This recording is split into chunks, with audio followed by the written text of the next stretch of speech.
اب اس نے کیا کیا اس نوجوان نے کہ وہ گائے گھر لایا، ماں سے آ کے کہا کہ اماں یہ تو اللہ نے فضل کر دیا۔ ماں کہنے لگی پتر حالات ہمارے خراب ہیں، منڈی میں لے جا اسے بیچ دے، لیکن سودا میری مرضی کے بغیر طے نہ کرنا۔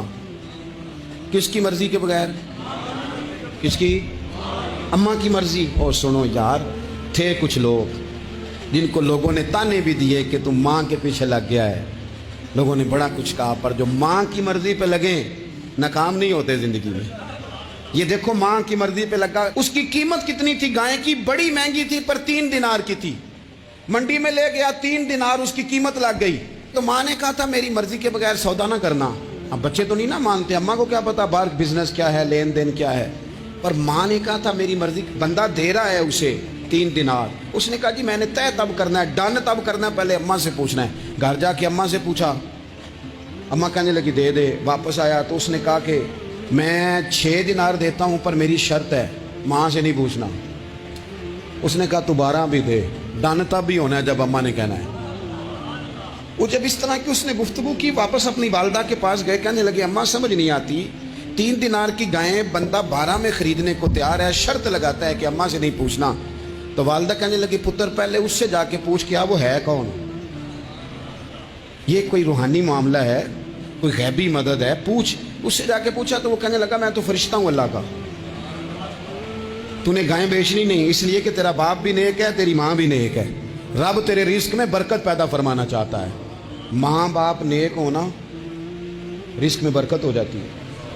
ماں باپ نیک ہوں، ان کی صالحیت کا اثر پہنچتا ہے بچوں تک۔ رزق حلال کما کے لانے والے ہوں تو گھر میں برکت ہوتی ہے۔ جا کے کہا کہ تیرے ماں باپ نیک تھے، اسے نہ بیچنا گائے کو، تو کیا کریں؟ کہنے لگے بنی اسرائیل والے سوال کر کر کے خود مشکل میں آ گئے۔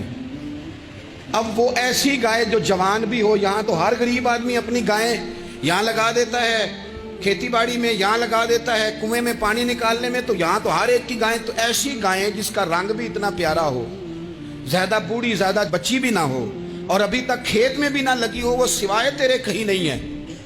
اس نے کہا چل پھر مہربانی کر بتا میں کتنے کو دوں گائیں، اگر وہ آ جائیں تو کتنے کو بیچنی ہے؟ اسے کہنا کوئی نہیں، ریٹ تو زیادہ کرنا ہی نہیں، ان سے کہنا گائے کے اندر سے گوشت نکال دیں اور جتنا گوشت ہے اتنے پیسے بھر دیں، اس کی کھلڑی بھر دیں۔ اب وہ بنی اسرائیل والے ڈھونڈتے پہنچ گئے، کہا جناب گائیں 3 دینار کی یا 6 لے لو۔ اس نے کہا نہ بھائی، ذبح کروں گا، گوشت نکالوں گا، جتنا وزن گوشت کا اتنے پیسے بھرو گے، کھال میں تو پھر گائے تمہیں ملے گی۔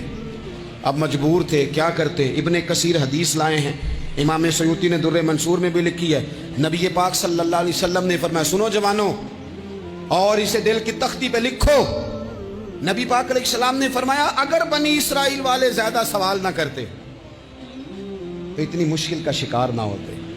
انہوں نے سوال اتنے کیے کہ چارہ نہیں ہے اب ان کے لیے، چارہ نہیں ہے اب ان کے لیے کہ یہ ادھر ادھر جا سکے، مجبوری بن گئی، یہی گائے خریدنی ہے، یہی لے جانی ہے۔ اب اتنا سارا مال جمع کر کے وہ گائے خریدی، ذبح کی، تو مقتول کو جب اس کا ایک حصہ مارا تو اس نے اٹھ کے کہہ دیا یہ جو مدعی بنا ہوا ہے نا، یہی تو میرا قاتل ہے، یہی تو میرا قاتل ہے، یہی تو ہے۔ اس نے